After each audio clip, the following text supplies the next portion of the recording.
Bonjour les amis et bienvenue dans ce débrief du match nul de l'Olympique Lyonnais à Nantes. Alors, j'ai fait une vignette un petit peu provocatrice, mais bon, finalement conforme à la réalité, c'est-à-dire mission accomplie, puisque avant le match, j'avais dit que personnellement, je me contenterais d'un match nul, et que je pense que Laurent Blanc aussi se contenterait d'un match nul, et notamment d'une clean sheet, puisque c'est quelque chose qui nous arrive très rarement. Et vous allez voir que concernant Laurent Blanc, même s'il ne l'a pas avoué, évidemment la composition d'équipe nous donnait beaucoup d'informations sur ses intentions, même si avant le match, vous allez voir ce qu'il déclarait. Donc en conférence de presse, il y a beaucoup de travail à faire, je veux qu'on produise du jeu. Alors, il ne dit pas forcément pour le match de Nantes, mais il veut qu'on produise du jeu. Et le problème, c'est qu'il envoie une équipe qui, à l'évidence, ne peut pas produire de jeu. En fait, quand la composition d'équipe est tombée, on a été surpris par pas mal de choses, notamment retour à un système de jeu qu'on n'a pas utilisé depuis un petit moment, le 4-3-3. La présence au milieu de terrain de Le Penant, de Cacré et de Thiago Mendes, la titularisation de Lovren, ce qui s'est avéré plutôt une bonne chose, et la confirmation de Toko Ekambi et Tété malgré leurs très mauvaises prestations dans les matchs précédents. Mais évidemment, c'est ce milieu de terrain qui nous a surpris. Alors, il nous a surpris si on attendait du jeu. Mais si on attendait une clean sheet, on n'était pas tellement surpris, parce qu'en fait, qu'est-ce qu'a voulu faire Laurent Blanc? Eh bien, c'est aligner une équipe avec 4 défenseurs, mais avec des joueurs rapides, capables de les aider, et un Thiago Mendes qui jouait très reculé, qui d'ailleurs dans ce rôle-là a plutôt fait le job, il a récupéré quand même pas mal de ballons. Et l'idée, c'était d'essayer de les aider. Après, évidemment, pour la projection offensive, alors là, 0 pointé. Et en plus, comme Tété, Toko Ekambi, notamment, mais également Lacazette, ont fait des matchs absolument dégueulasses, eh bien, il ne fallait pas s'attendre à grand-chose. Donc, Laurent Blanc a aligné une équipe pour aller chercher une clean sheet et donc, au pire, un match nul. Si vous n'encaissez pas de but, vous ne perdez pas, donc vous ramenez au moins un point, et c'est ce qu'il a fait. Donc bien entendu, le match n'a pas été plaisant du tout à voir, un match d'une faible qualité, mais vous allez voir que Nantes y a mis du sien, et notamment en deuxième mi-temps. Mais je crois que ceux qui sont déçus par la prestation de l'Olympique Lyonnais parmi les fans de l'Olympique Lyonnais, c'est ceux qui se font encore des idées sur nos ambitions réelles. Alors effectivement, intrinsèquement, si on regarde les joueurs un par un, on n'a pas une équipe si dégueulasse que ça. Mais la vérité, c'est que on a énormément de joueurs qui sous-performent régulièrement. Je pense à Toko Ekambi, à Tété, Lacazette même récemment, alors qu'il avait fait un début de saison plutôt convaincant. Maxence Cacré, calamiteux, alors qu'il est porté au nu par certains fans. Le Penant qui avait super bien commencé la saison, qui a été mis au placard et qui a fait un match vraiment très très moyen, et Thiago Mendes qu'on ne présente plus. Ce qui était assez inattendu, c'est les prestations catastrophiques, notamment celle de Tagliafico. Donc en fait, si on regarde cette équipe non pas avec les yeux de l'amour mais avec les yeux de la raison, eh bien on se dit, se déplacer à Nantes qui n'avait perdu qu'une seule fois à domicile depuis le début de la saison, c'est un déplacement malgré tout périlleux dans lequel on peut tout à fait ne ramener aucun point. Et donc ramener un point, je le rappelle, c'est ce que j'avais dit avant le match, finalement c'est pas si mal que ça. Ne pas prendre de but, c'est une nouveauté, et ce qu'il faut dire, c'est que Dejan Lovren a d'ores et déjà porté son empreinte sur la défense lyonnaise en apportant une certaine sérénité. Alors on peut dire que cette sérénité n'a pas été très communicative parce que Castello Luqueba a fait une prestation absolument mais lamentable, mais vraiment le nombre de fois où j'ai hurlé avec les balles perdues, les anticipations pourries qu'il a fait. Quand j'entends dire de match en match que ce gars-là est un crack, franchement, je n'ai pas vraiment la même définition que certains supporters du terme crack. Je vous rappelle que c'est lui qui donne un penalty gratuit à Clermont dans un match où là aussi on aurait pu prendre un point. C'est du petit compte, des petits comptes d'apothicaire, mais on en est bien rendu à cela, puisqu'effectivement on ne vise plus vraiment le haut du tableau, on vise surtout le fait de ne pas entrer dans le bas du tableau. Alors on le voit tout de suite ici sur l'attaque momentum, donc l'élan offensif. Vous voyez qu'en première mi-temps, clairement Nantes, donc qui est en vert, a été l'équipe de loin la plus dangereuse. L'OL ne faisant que quelques petites apparitions en attaque, mais finalement très peu dangereuse. On va le voir avec les stats notamment des expected goals, qu'en première mi-temps, Nantes est à 1,07 et nous à 0,18. Donc vraiment pas de quoi s'enflammer. 12 tirs pour Nantes, 4 pour nous. Mais alors en deuxième mi-temps, là c'est Nantes qui s'est mis en mode hibernation. Comme on n'arrive pas à marquer, il ne faut pas prendre de but.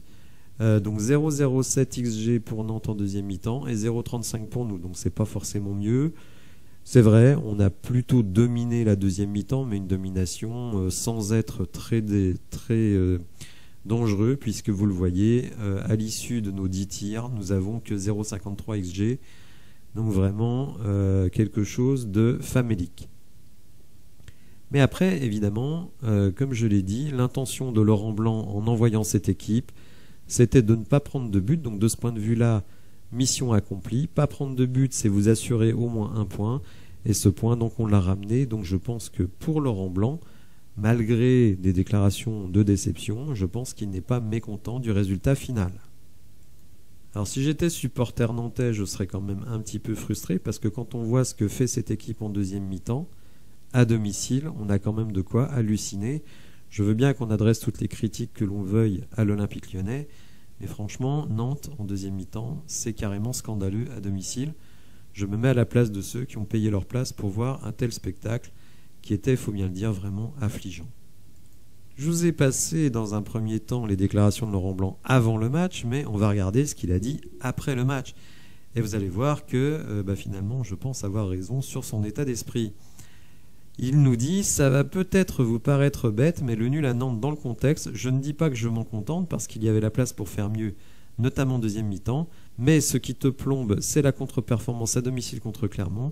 La régularité, on ne l'a pas encore, on la cherche, on va la trouver, mais ça va être long. » Donc Laurent Blanc, d'une certaine manière, il nous dit « Un nul à Nantes dans le contexte, c'est pas si mal. » Et que trouver une équipe qui performe, ça va être long.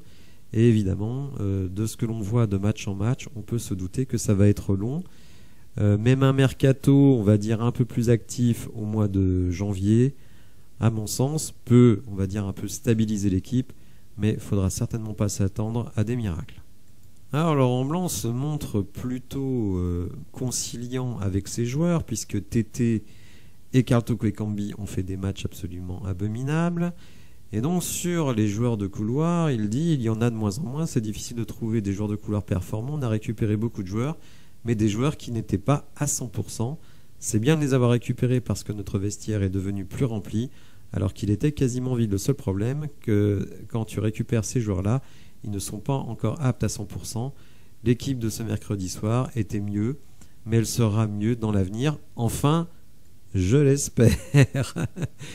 Donc vous voyez, il n'essaye pas non plus de nous vendre du vent, hein, Laurent Blanc. Il comprend tout à fait parce qu'il a ce spectacle affligeant sous les yeux. Il voit les mecs à l'entraînement en permanence et il se dit il va falloir tenir jusqu'à la fin de la saison comme on peut, en essayant avec un peu de chance, si le PSG, Marseille, Rennes, alors déjà Marseille et Rennes vont se rencontrer en Coupe de France, donc vont éliminer au moins une des deux équipes. Et donc voilà, ces équipes-là, au Monaco, éliminées, et qu'on se retrouve comme la saison passée à jouer une équipe genre Nantes ou Nice en finale, et peut-être nous qualifier pour la Ligue Europa grâce à la Coupe de France. C'est un scénario qui est possible. Ce qui est possible aussi, c'est qu'on prenne le PSG en quart de finale et qu'on rentre à la maison et qu'on n'ait plus rien à attendre jusqu'à la fin de la saison. Mais bon, je pense que Laurent Blanc, de toute façon, il se dit cette saison n'obtiendra rien avec cet effectif. Donc il faudra attendre l'été prochain avec énormément de départs, hein, puisque beaucoup de joueurs sont en fin de contrat, et peut-être un recrutement plus intelligent. Alors sur ce match, évidemment, on peut adresser beaucoup de critiques à Laurent Blanc. Ce 11 de départ absolument sans ambition offensive, le renouvellement de match en match de Toko Ekambi et de Tété malgré leur contre-performance. Mais je pense que Laurent Blanc se dit je vais solidifier mon milieu de terrain, je vais mettre des mecs d'expérience en attaque. D'ailleurs, rappelez-vous, quand j'ai présenté le match, je vous ai dit il n'est pas du tout sûr que Ryan Cherki joue, et ça a été le cas. Il faut bien dire aussi que quand il est rentré à la 70e minute, il a été un petit peu dangereux, il a tenté des choses que personne d'autre ne faisait. Et c'est vrai que si on veut vraiment adresser une critique à Laurent Blanc, puisque, je le rappelle, son envie c'était de faire une clean sheet et de ramener au moins un point, c'est de ne pas avoir donné sa chance quand même à Barcola, qui avait fait une entrée plutôt correcte contre Metz. Dans les 20 dernières minutes, il aurait pu sortir Karl Toko Ekambi. Dès lors que Nantes était en mode soumission, quel risque Laurent Blanc aurait-il pris à faire rentrer Barcola? S'il n'était pas bon, c'était pas différent de Toko. Et s'il tentait et réussissait des choses, ça ne pouvait être que positif. Donc je trouve que de ce côté-là, il a été trop frileux. Mais bon, moi je vous le dis, hein, il suffit de regarder son interview. Je pense qu'il est satisfait avec ce match nul. Alors, à titre accessoire, puisque j'entends beaucoup de supporters qui réclament à corps et à cri des Barcola, des Cherki comme titulaires, l'Olympique Lyonnais, figurez-vous, est d'accord avec vous, puisqu'ils ont publié un tweet en disant « Nos joueurs Mehdi Noël sont impliqués dans 14 de nos 15 derniers buts en compétition officielle. » Alors comme ça a l'air, on dit quand même, c'est pas mal. Et donc moi j'ai répondu à ce tweet en disant le tout sur 13 matchs, et sur ces 13 matchs, 4 victoires, 2 nuls et 7 défaites. Il y a vraiment de quoi fanfaronner l'OL d'aujourd'hui dans toute sa splendeur. Et en fait, c'est ça qui m'agace un peu, c'est que on essaye de donner une aura particulière aux joueurs Mehdi Noël, alors que ce sont eux, en grande partie, qui nous amènent dans le mur. Mais bon, on n'est pas à un paradoxe près à l'OL. Alors au classement, évidemment 8e, nous restons 8e, rejoints par Clermont et avec Nice, Reims qui nous collent aux fesses. Toujours 6 points de retard donc sur la 7e place, puisque Lille a fait un match nul à Brest, que Lorient et Monaco ont fait match nul, et que Rennes a perdu. D'une certaine manière, tous ces résultats-là soit sont neutres pour nous, soit la défaite de Rennes nous permet de nous rapprocher à 9 points. Bon bref, disons que ça ne nous condamne pas si on a une vision optimiste des choses.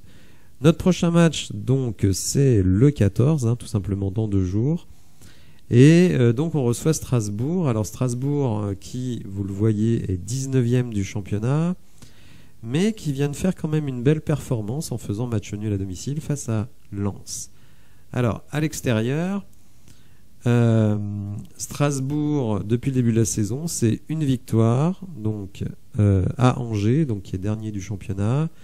Sinon, vous le voyez, 3 nuls, 4 défaites. Donc, bon, globalement, je pense qu'on peut espérer une victoire face à Strasbourg, bon, qui ne nous fera pas monter dans la hiérarchie du championnat, puisque nous avons au moins 2 victoires de retard sur Lille, mais qui nous permettra de nous rapprocher un petit peu, ou tout du moins de ne pas être totalement décroché pour la suite de la saison. Le prochain match sera le 19e de la saison, donc exactement à mi-saison. Je rappelle que l'Olympique Lyonnais a fini 8e du championnat la saison passée, et que là, à mi-saison, nous serons également 8e. Si on a encore un fantasme sur la grandeur de notre équipe, je ne parle pas de la grandeur de notre club, mais la grandeur de notre équipe, écoutez, notre équipe, 3 fois sur les 4 dernières saisons, elle est au-delà de la 7e place. Donc voilà, ça ce sont des faits qui sont incontestables. Qu'espérer, comme je l'ai dit, un parcours en Coupe de France avec un peu de chance et l'élimination des grosses équipes du championnat. Et peut-être aller accrocher, mais vraiment avec les dents, une 4e ou une 5e place, puisque les deux équipes, Rennes et Monaco, sont à 34 points. Mais 34 points, c'est déjà 9 points de plus que nous. Alors il reste donc 20 matchs d'ici la fin de la saison. 9 points, c'est pas totalement irrattrapable. Ce qui est irrattrapable, ça c'est une certitude, c'est le podium, puisqu'il est clairement très très très très très loin, et que là par contre il n'y a vraiment aucune chance. Voilà, j'espère que vous avez apprécié la vidéo. Si c'est le cas, n'hésitez pas à la liker, à vous abonner à la chaîne, c'est très important. Et je vous dis à bientôt pour de nouvelles infos. Merci de m'avoir suivi, au revoir.